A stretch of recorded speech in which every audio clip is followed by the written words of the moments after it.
Ibu, sebelum kita memulai dari kegiatan kita hari ini, kita awali dengan doa dan saya minta kesediaan Ibu Kori Olam untuk memimpin kita doa. Silakan Ibu Kori.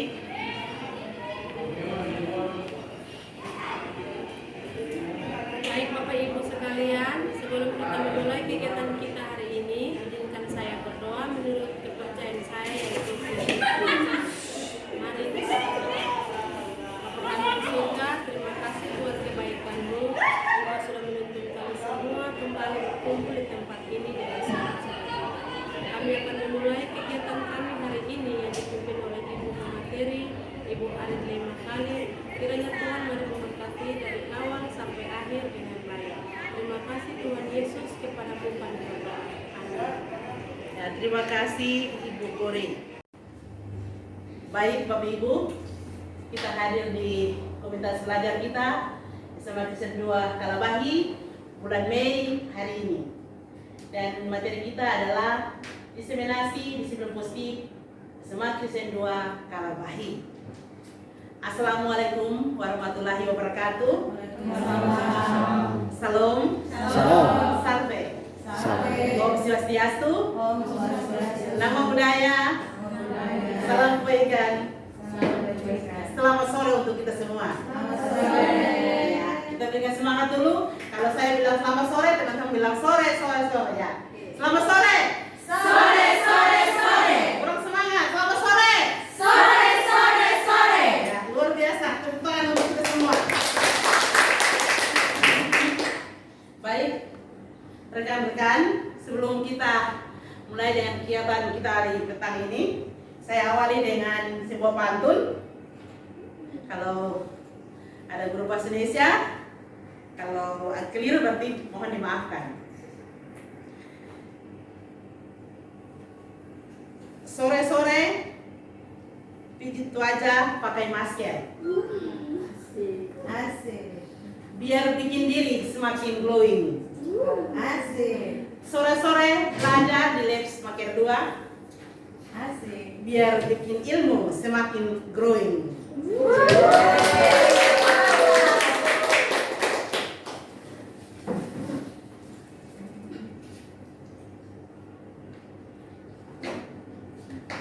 Ya, baik Bapak Ibu.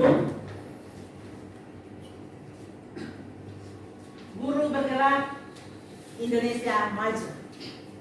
Sementara ditenangkan oleh pemerintah, yang Bapak Ibu bisa dengar, guru bergerak. Bahkan di sekolah kita ini sudah ada 4 guru bergerak dan 2 yang lagi menyusul, dan semangat teman-teman yang lainnya untuk mendaftar diri untuk jadi guru bergerak. Kalau guru bergerak maka Indonesia maju.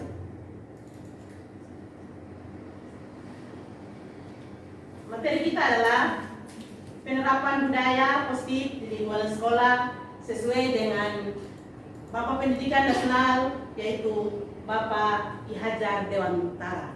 Jadi filosofi dari Bapak Pendidikan Nasional, Bapak Ki Hajar ini yang sementara dicanangkan oleh pemerintah untuk setiap sekolah-sekolah mulai dari tingkat rendah, tingkat PAUD sampai dengan perguruan tinggi mengikuti filosofi dari Ki Hajar Dewantara. Inilah dia Bapak kita, Bapak Ki Hajar Dewantara, yang menggambarkan tentang pendidikan. Bapak Ibu bisa lihat di sini.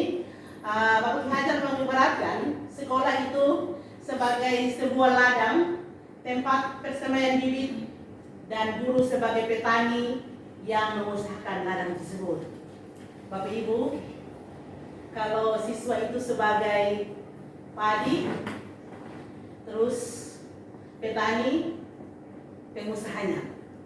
Awalnya padi disemaikan, bagaimana kita dia seorang petani yang harapannya bahwa padi itu akan menghasilkan buah, maka pasti dia akan menyanyinya setiap saat.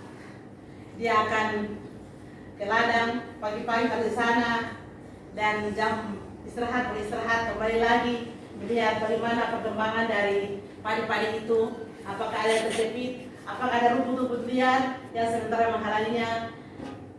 Harapan dari si petani ini bahwa ia akan mendapatkan hasil yang baik, maka semua yang dilakukan dari awal dari benih tanaman sampai dengan jadi buah dengan kerja kerasnya.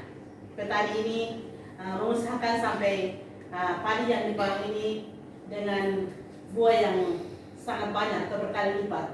Sama juga dengan Bapak Ibu guru kita di sekolah, bagaimana kita menuntun anak dari awal mereka di kelas 10 sampai dengan mereka harus meninggalkan SMA Kristen 2 menuntut ke pendidikan lebih tinggi.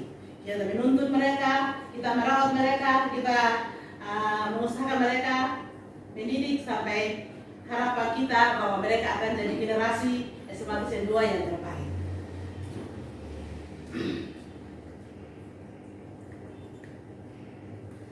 Budaya positif adalah pembiasaan yang bernilai positif yang di dalamnya mengandung sejumlah kegiatan yang mampu menumbuhkan karakter murid. Bapak Ibu, ini kita sudah biasa lakukan juga di sekolah kita. Bagaimana pagi-pagi kita salaman dengan siswa di pintu gerbang, bahkan ada anak-anak yang mengeluarkan baju kantor luar. Kita biasa menyapa mereka, meminta mereka untuk sisir dalam rok, bahkan juga dalam celana. Itu adalah hal-hal positif yang kita buat, yang kita awal dengan pembiasaan. Kita pembiasaan salam di pintu gerbang, dan pembiasaan-pembiasaan itu jadinya menjadi kebiasaan. Dan dari kebiasaan-kebiasaan itu jadilah karakter-karakter positif, dan karakter-karakter positif inilah timbul menjadi budaya positif yang ada di sekolah kita. Kalau sekolah kita ini terbentuk lingkungan yang positif, maka kita semua di sini, baik itu guru, baik itu pegawai, bahkan peserta didik akan bekerja dengan nyaman, dengan tenteram, karena sudah terbentuk karakter-karakter positif. Bagaimana kita keadaan anak-anak kita yang sering keluar masuk, kantong baju, membuat kita tidak nyaman, sehingga pembelajaran yang kita mau menjalankan dengan nyaman dan di kelas tidak dapat terlaksana dengan baik, karena lingkungan kita tidak positif. Masih ada karakter-karakter anak-anak yang belum terbentuk dengan baik. Dari filosofi Ki Hajar Dewantara ini, maka pemerintah telah membuat profil pelajar Pancasila yang ada 6 elemen. Bagi Ibu di sini yang Bapak Ibu sudah tahu, karena ada beberapa pelajar di sini, yaitu, dan juga kita juga ada P5 yang kita laksanakan setiap hari Sabtu, yaitu beriman dan bertakwa kepada Tuhan Yang Maha Esa, berkebinekaan global, bergotong royong, kreatif, bernalar kritis, dan mandiri. Sekarang konsep utama budaya positif. Apa saja konsep utama budaya positif? Yang pertama adalah paradigma belajar. Yang kedua, disiplin positif dan nilai kebajikan universal. Yang ketiga, motivasi perilaku manusia. Yang keempat adalah keyakinan kelas. Kelima, kebutuhan dasar manusia. Yang kelima, posisi kontrol restitusi. Dan yang terakhir adalah segitiga restitusi. Yang Bapak Ibu kalau mengisi pengenalan kinerja itu ada muncul restitusi. Ini sebentar kita lihat sebentar. Nanti kita akan ikuti nanti. Yang pertama tadi perubahan paradigma belajar. Paradigma adalah cara pandang atau pola pikir seseorang terhadap suatu konsep tertentu. Pembelajaran paradigma baru yaitu pembelajaran yang berpusat pada murid. Jadi pembelajaran tidak berpusat pada guru lagi. Guru hanya sebagai fasilitator. Semuanya tergantung pada murid. Kita menghamba pada murid. Kita menuntut murid, bukan menuntut murid. Bapak Ki Hajar Dewantara, Bapak Pendidikan Nasional mengatakan bahwa guru harus menghamba pada muridnya. Artinya bahwa dalam pembelajaran kelas, guru harus menciptakan suasana belajar yang menyenangkan, suasana belajar yang tidak marah-marah, suasana belajar yang Bapak Ibu guru dulu main HP, anak-anak sementara belajar yang biasa kita lakukan. Ini Ki Hajar Dewantara tidak mau. Ki Hajar Dewantara minta agar kita membuat suasana kelas yang menyenangkan, menyiapkan semua kebutuhan dibutuhkan oleh murid agar murid mencapai kebahagiaan yang setinggi-tingginya. Ini kata Ki Hajar Dewantara yang sementara digalakkan oleh pemerintah untuk sekolah-sekolah mulai dari tingkat rendah sampai dengan tinggi. Salah satu cara dilakukan guru dalam membantu murid itu memaksimal dan mempunyai karakter profil Pancasila adalah membangun budaya positif yang berpihak pada murid. Itu yang pertama. Yang kedua, disiplin positif dan nilai kebajikan universal. KHD, Bapak Hajar Dewantara menyatakan bahwa di mana ada kemerdekaan, di situ ada disiplin yang kuat. Artinya bahwa untuk menghasilkan murid yang merdeka, maka murid harus memiliki disiplin yang kuat, yang berasal dalam diri dan yang mengontrol diri kita dalam berperilaku positif adalah diri kita sendiri. Kita tidak bisa meminta orang lain untuk mengontrol kita. Yang bisa mengontrol kita adalah diri kita sendiri. Kita mau baik atau tidak baik, itu adalah diri kita sendiri. Dengan kata lain, murid yang memiliki disiplin positif akan memiliki motivasi internal yang tinggi dalam menguasai diri untuk melakukan tindakan yang sesuai dengan nilai-nilai kebajikan universal. Yang berikut, motivasi perilaku manusia. Ada dua motivasi, itu ada motivasi ekstrinsik, ada motivasi intrinsik. Kalau yang intrinsik itu adalah untuk menghindari ketidaknyamanan atau hukuman. Orang-orang akan melaksanakan disiplin itu kalau ekstrinsiknya, luarnya adalah untuk menghindari hukuman atau untuk menghindari ketidaknyamanan. Dan yang kedua, untuk mendapatkan imbalan atau penghargaan dari orang lain. Itu yang kadang kita lakukan. Anak-anak lakukan itu adalah mereka menaati peraturan karena tidak takut mendapat hukuman atau untuk mendapat imbalan atau penghargaan. Sedangkan dalam dari dirinya itu adalah untuk menjadi orang yang mereka inginkan dan menghargai diri sendiri dengan nilai-nilai yang mereka percayai atau nilai-nilai kebajikan. Ada tanggung jawab, ada peduli, ada toleransi, ada kasih sayang dan lain sebagainya. Yang ketiga, motivasi perilaku manusia adalah salah satu cara strategi yang digunakan untuk menimbulkan kesadaran atau kebiasaan hidup budaya positif di lingkungan sekolah atau di kelas. Ini masuk pada tujuan pembentukan keyakinan kelas adalah menciptakan pembelajaran yang efektif, menyenangkan yang berorientasi pada profil pelajar Pancasila. Banyak teman-teman yang sudah buat aksi nyata dan ada yang sudah buat tentang keyakinan kelas, itu sudah sangat luar biasa. Jadi keyakinan kelas ini kita sudah tahu karena sudah ada beberapa guru penggerak. Seperti awal sudah saya sampaikan bahwa dari kesepakatan kelas antara guru dan peserta didik, begitu banyak kesepakatan kelas dan anak-anak mengajukan pendapatnya dan terbentuklah beberapa keyakinan kelas. Dan keyakinan kelas ini ada juga dengan dia punya konsekuensinya. Jadi yang dibuat ini Bapak Ibu guru bersama dengan peserta didik. Jadi kalau peserta didik tidak taat, maka konsekuensinya sudah ada jadi di saya. Contoh, kalau siswa yang datang terlambat, maka konsekuensinya adalah pungut sampah yang ada di depan kelas. Jadi Bapak Ibu, keyakinan kelas ini berbeda dengan peraturan kelas. Kalau bisa peraturan tata sekolah itu beda. Kalau itu tidak ada, itu hukuman yang kita berikan kepada anak-anak karena tidak ada kesepakatan antara guru dan anak-anak.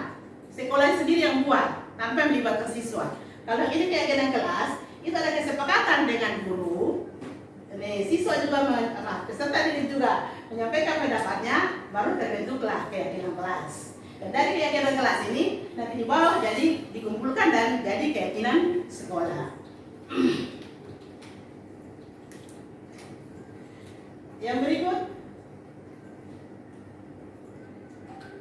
kebutuhan dasar manusia. 5 kebutuhan dasar manusia, rekan-rekan. Itu yang pertama itu kebutuhan untuk bertahan hidup, makanan, kesehatan, perumahan. Yang kedua, kebutuhan akan cinta dan kasih sayang. Yang ketiga, kebutuhan akan kebebasan, kebutuhan akan kesenangan, kebutuhan akan kekuasaan. Jadi teman-teman, ini kebutuhan-kebutuhan ini juga dimiliki oleh peserta didik kita. Jadi Bapak Ibu guru harus memahami kebutuhan mereka. Pelajaran fisika mereka tidak mau ikut itu karena kebutuhan itu, mereka mau kebutuhan senang-senang. Karena mereka kurang minati dengan ini pelajaran fisika. Jadi kita guru harus memahami karena itu apa?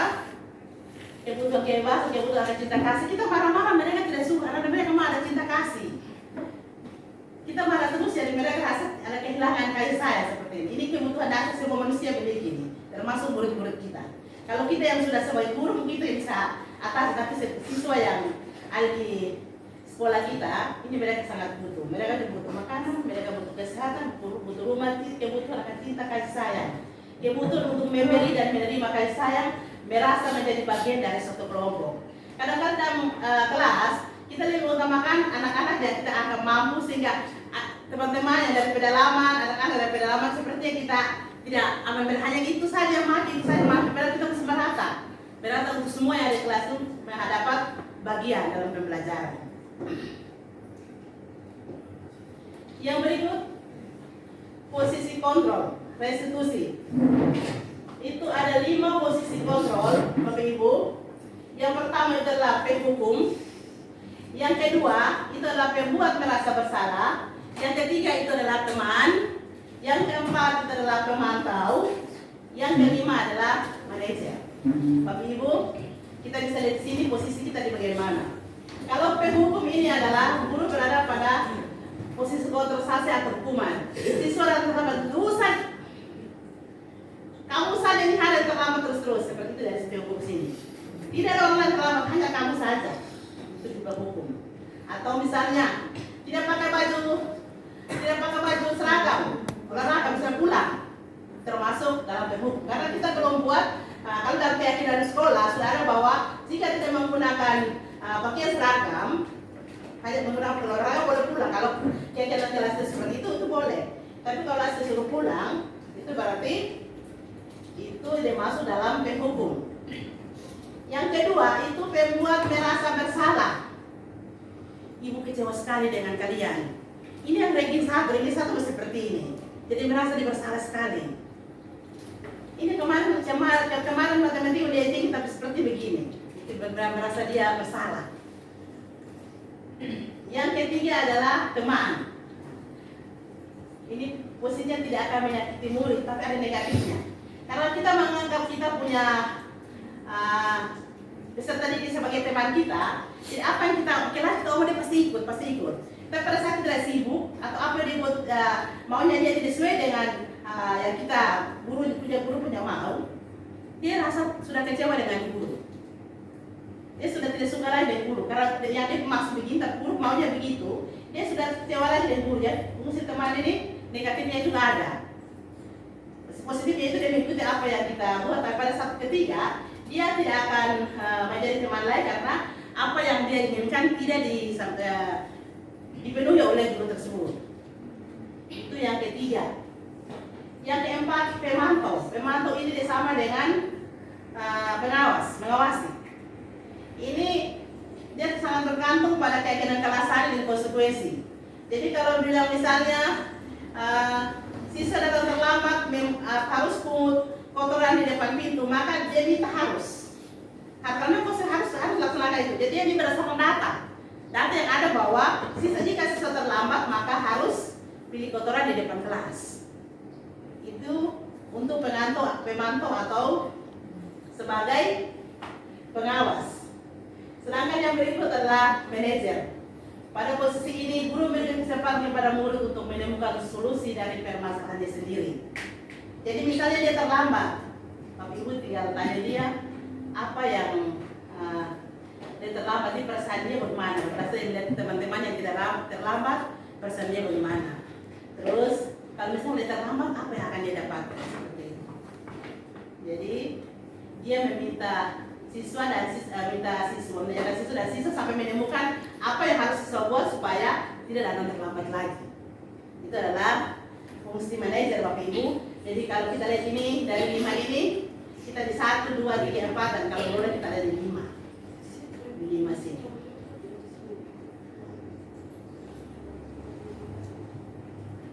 Yang berikut adalah segitiga restitusi.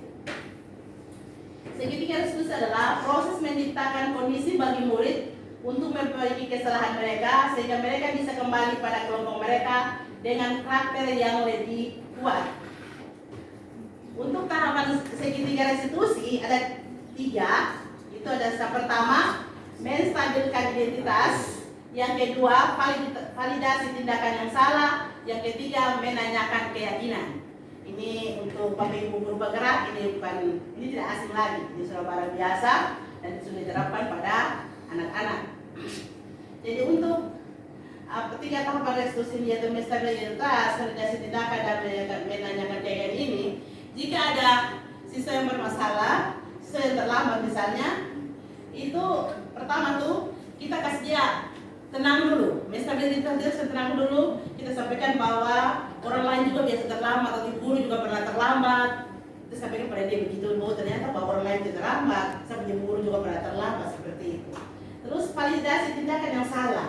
Jadi ini validasinya kira-kira dampak apa ya? Kakak ada terlambat tuh apa yang akan kakak dapatkan? Apa yang murid dapat di sini?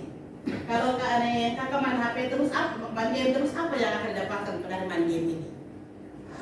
Setelah itu baru kita mulai, kita keyakinan sekolah bilang apa, kita keyakinan kelas mau bagaimana, seperti itu.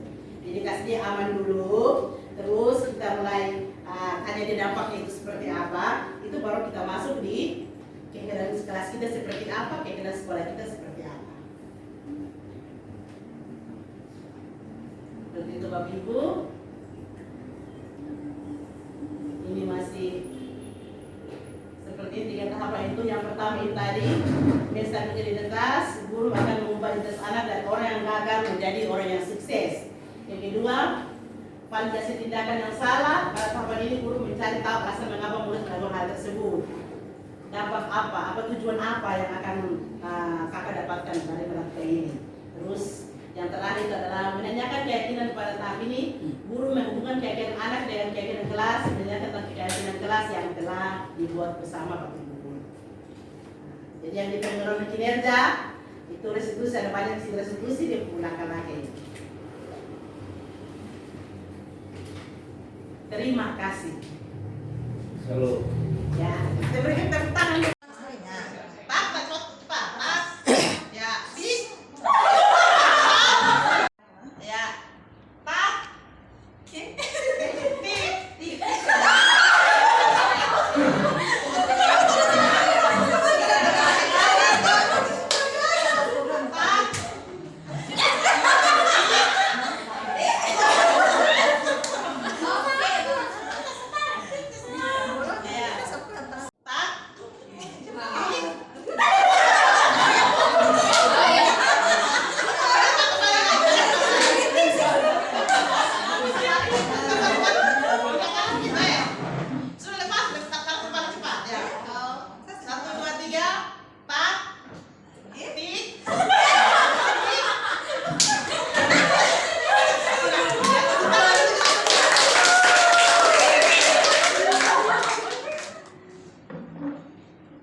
Pantun terakhir, ayo Bapak Ibu ingat buka master tua, biar bibir tetap hangat menelan nasi. Untuk porsi hari ini, ayo Bapak Ibu guru semakin dua tetap semangat ya mengikuti diseminasi positif hari ini. Tepuk tangan.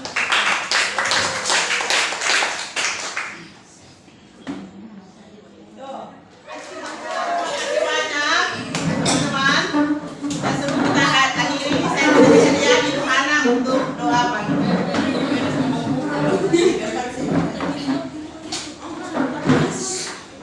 Ya, baik Bapak Ibu guru sekalian, sebelum kita akhiri kegiatan kita sore hari ini, marilah kita meminta pertolongan Tuhan di dalam doa, dan izinkanlah saya berdoa menurut ajaran agama saya, Kristen Protestan. Kita mulai. Terima kasih banyak Bapa dalam kerajaan surga atas cinta kasih Tuhan yang telah memelihara kami semua sampai dengan saat ini. Kami telah memulai kegiatan kami dan Tuhan telah menuntun kami dari awal Tuhan hingga berakhirnya kegiatan kami ini dengan baik. Ibu pemateri yang telah memberikan materi bagi kami sekalian, kiranya Allah senantiasa selalu memberkati hamba-Mu dalam setiap kehidupannya, sehingga dimanapun hamba-Mu berada dapat menjadi berkat bagi sesama kami. Terima kasih Tuhan, mengampuni segala dosa kami yang begitu banyak. Dengan sambut doa kami dalam nama Tuhan Yesus, kami berdoa kepada-Mu Bapa di surga. Amin. Salam, terima kasih dan selamat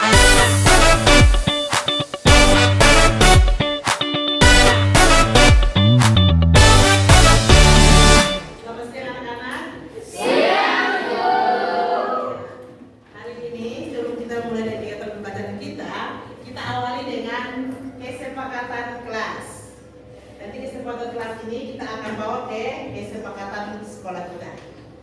Ya, jadi kesepakatan yang kita buat ini adalah bagaimana kalian buat seperti suatu peraturan misalnya guru kasih contoh, jika terlambat datang ke sekolah atau jika terlambat datang ke kelas, apa yang harus dilakukan? Itu kita sepakat sama-sama, kita semua sepakat. Tetapi dia punya konsekuensinya yang biasa disebut dengan hukuman. Tapi konsekuensinya adalah tidak memberatkan teman, tidak memberatkan kita. Satu contoh misalnya jika terlambat datang sekolah, berdiri satu kaki di depan, itu tidak boleh. Yang memberikan ganjaran atau konsekuensi, tapi tidak bikin kita rasa berat. Tetapi memberikan kita bahwa setelah kita tidak melakukan yang kita berkata keras, maka kita ada ganjaran yang kita terima. Tapi ganjarannya tidak memberatkan. Bisa dipahami kok? Bisa. Jadi ulang lagi, jika saya terlambat, maka akan beri satu kaki depan. Beri pakai satu kaki depan. Ini tidak boleh. Itu karena memberatkan kita semua. Tapi ini yang ngomong kalian. Karena yang nanti melaksanakan siapa? Kita. Ya. Dengan ibu guru juga. Ibu guru juga taati kesepakatan kelas. Nanti kesepakatan yang kita semua sepakat habis. Nanti ibu guru bagi stick note. Kalian tulis masing-masing. Tempel di sini. Terus kita lihat mana yang paling banyak. Yang paling banyak itu kita pilih untuk jadi kegiatan kelas. Bisa dipahami? Bisa. Nah, kalau begitu ibu guru minta tolong seseorang untuk pagi ini, bagi stick note ini, silakan ganti-ganti warna. Jadi satu, ini kedua, ketiga, empat. Orang pertama warna itu diganti orang kedua.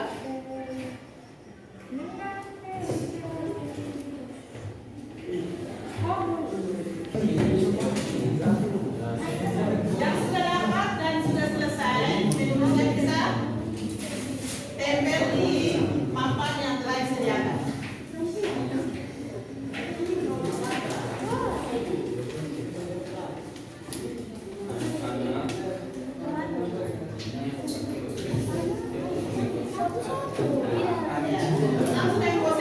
Langsung dengan konsekuensinya. Nah, konsekuensi tadi itu kasih contoh. Tadi. Jadi tidak perlu diulang.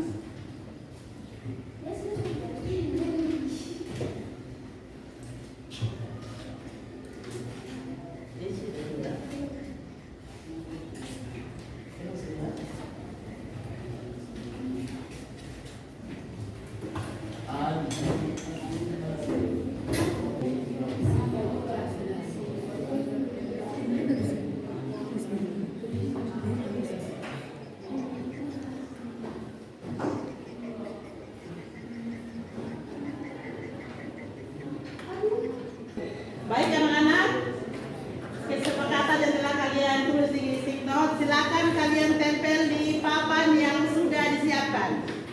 Silakan maju, tempelkan di papan yang disiapkan.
Kita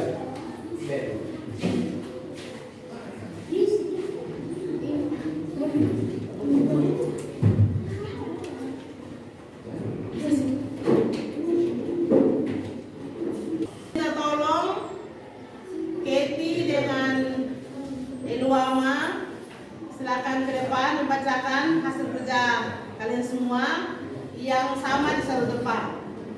Nah, silakan.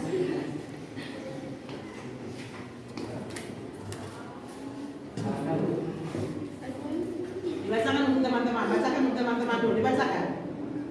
Datang ke sekolah tepat waktu, kalau terlambat harus diusir pulang. Itu dalam kelas konsekuensinya mengulangi pelajaran yang dijelaskan. Yang kedua, ribut dalam kelas konsekuensinya adalah mengulangi pelajaran yang dijelaskan. Datang sekolah tepat waktu, kalau terlambat konsekuensinya harus diusir pulang. Ya. Lanjut.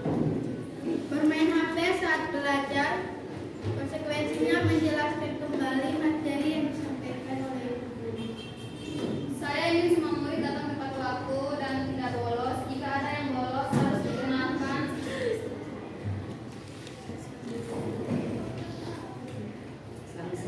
sanksi, yaitu membersihkan sampah di dalam kelas. Jika tidak mengerjakan tugas, maka konsekuensinya adalah memberikan tugas tambahan. Kalau bermain HP dalam kelas, jika proses jam belajar mengajar berlangsung, konsekuensinya adalah sita HP. Keluar masuk kelas saat pelajaran berlangsung, yaitu harus memberikan hukuman. Teman-teman perhatikan kita ke kesimpulannya ya, yang paling banyak apa ya, sama ditulis-tulis mana yang paling banyak ya. Jika terlambat masuk ke kelas, maka konsekuensinya adalah menyanyi di depan.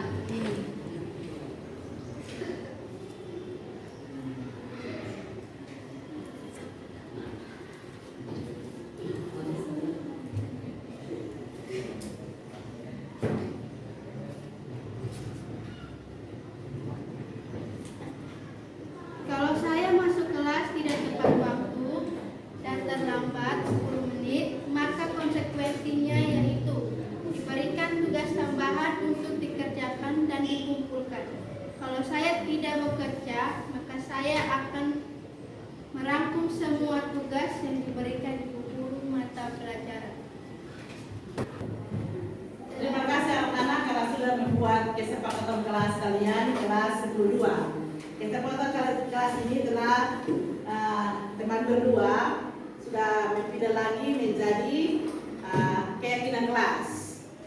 Untuk itu kesimpulan untuk keyakinan kelas, Ibu Guru minta kalian siapa yang mau menyampaikan keyakinan kelas untuk ke-10 ya silakan menjadi.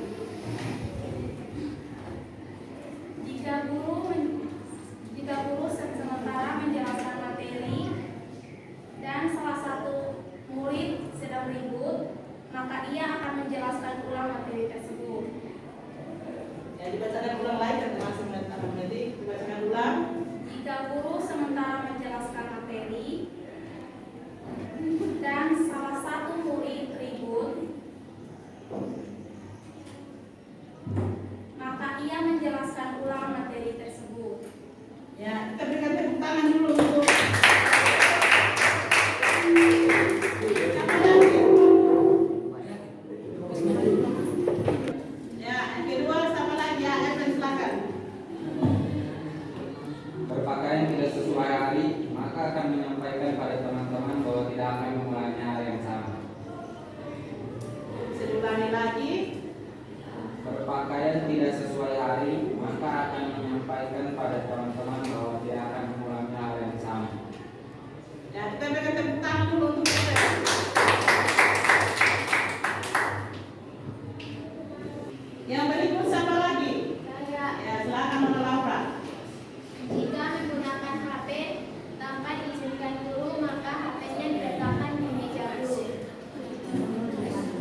silakan. Ada Roni.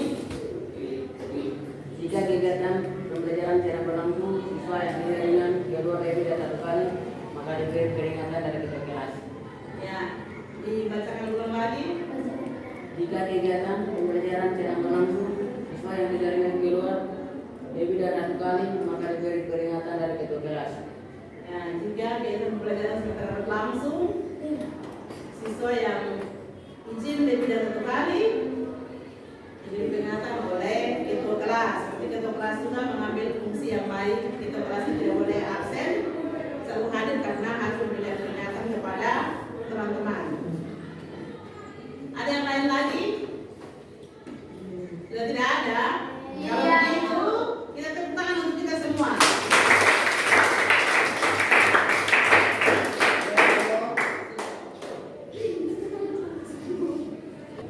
Keyakinan kelas 12.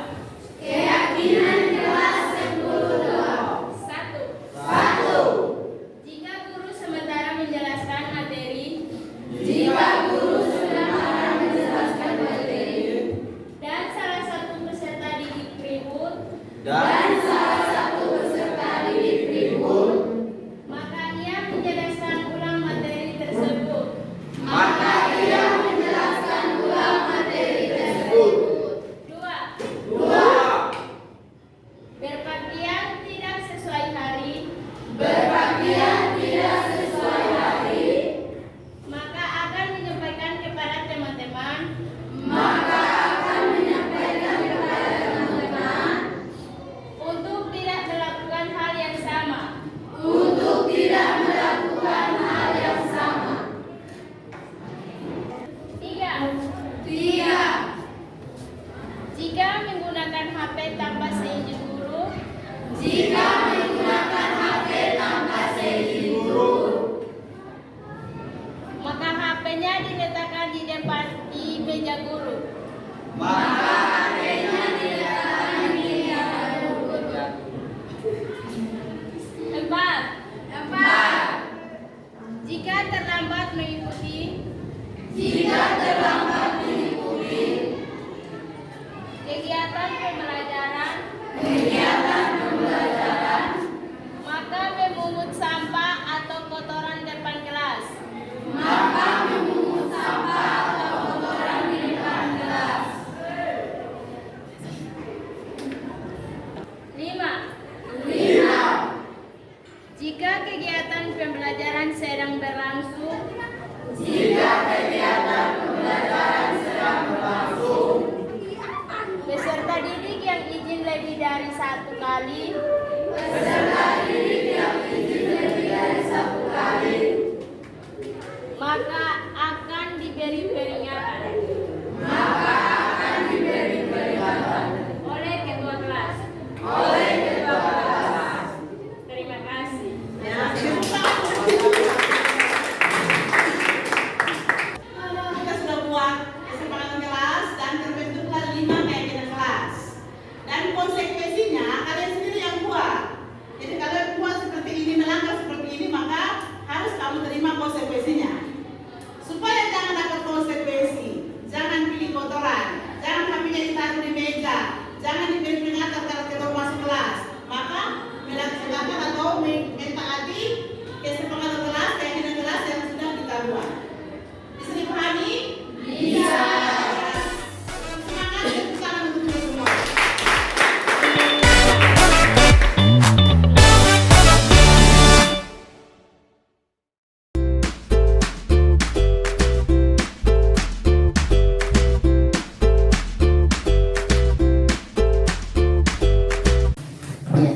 Salam Milky. Selamat. Ya, baik Milky. Tadi ibu ada menyuruh teman untuk panggil Milky. Ya, Waktu dipanggil itu Milky merasa bagaimana? saya merasa takut Merasa takut karena apa? karena yang tadi panggil itu mungkin saya terlambat di guru panggil saya. Oh, tadi Milky sudah tahu kalau Milky terlambat. Ya, Ya.